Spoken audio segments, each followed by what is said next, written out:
Nang ako ay namulat sa aking kapaligiran, isang malaking sumpang sa harap ko'y tumambad. Daming burak sa lumang tulay na nililiguan, pagkakaiba ng dungis at malinis di alam. Sa pagtungtong ko sa gusali kung tawagin eskwelahan, may obligasyon agad na dapat ganapan. Ang aking guro na sana'y ikalawang magulang, paninda niya na chicha sa pilitan kong bayada. Kakasurang makita, hindi ba disiplina? Punyeta, ba't di pakita? Ko ay tila ba nalilito?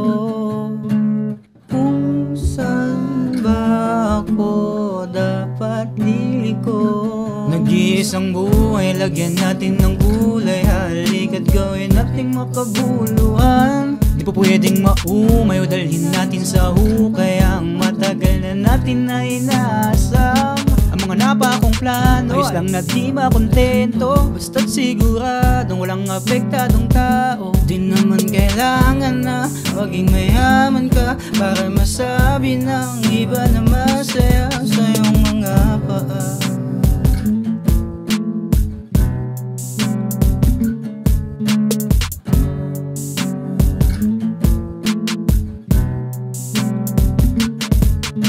Ako ay umidad ng pwede na akong makasuhan ng napansin ko sa basura natin na lipunan. Mga nakaupo na mahilig man lamang gawin ko din, kaya ba't pag sila ay okay lang? Verdugo sa publiko, buhaya din naman sa loob ng kamara, nakakahon ng kayamanan. May abiso ng among nasa serbisyo, anong bisyo? Ang magwaldas ng di niya piso. Nakakasurang makita, hindi ba disiplina? Punyeta, ba't di pakita? Ko ay tila ba nalilito? Kung saan ba ako dapat liliko?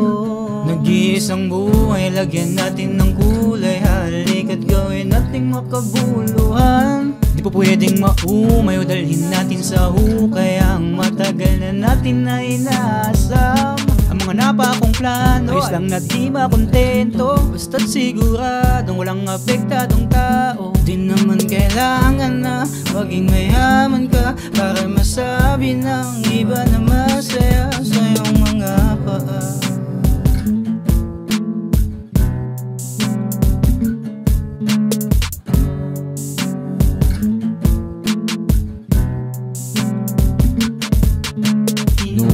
Nasangan sa edad ko ng 5, tumatakbong hubad-tubad labang may 11 sa mukha. At dumadalas na nga paglalagi ko sa kalsada, walang pake sa bukas, malaman ng pitaka. Ay bumubulong din sa akin at nagtatanong-tanong kada hakbang na gagawin ko, lagi niyang sinasabon. Di ko na inintindi, disgrasya na nakaabang. Kung titignan ko yung iba parang sa tao okay lang. Ako'y namulat na bigla, meron ng sugat ba't sa gubat di nala. Huwag kang magulat kung ako ay tila ba nalilito?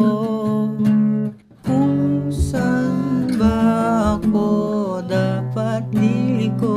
Nag-iisang buhay, lagyan natin ng kulay. Halika't gawin nating makabuluhan. Di pa pwedeng maumay o dalhin natin sa hukay ang matagal na natin na inaasam. Ang mga napakong plano, ayos lang na di makontento, basta't siguradong walang apektadong tao. Di naman kailangan na maging mayaman ka para masabi ng iba na masaya sa iyong mga paa. Iyong buhay sana malagyan ng kulay, pundasyon ng namatibay. Iwasan mong maging anay, kailangan ng alalay. Simulan mo ng masanay, pag-asenso'y damay-damay, bawas lang ng iyong sungay.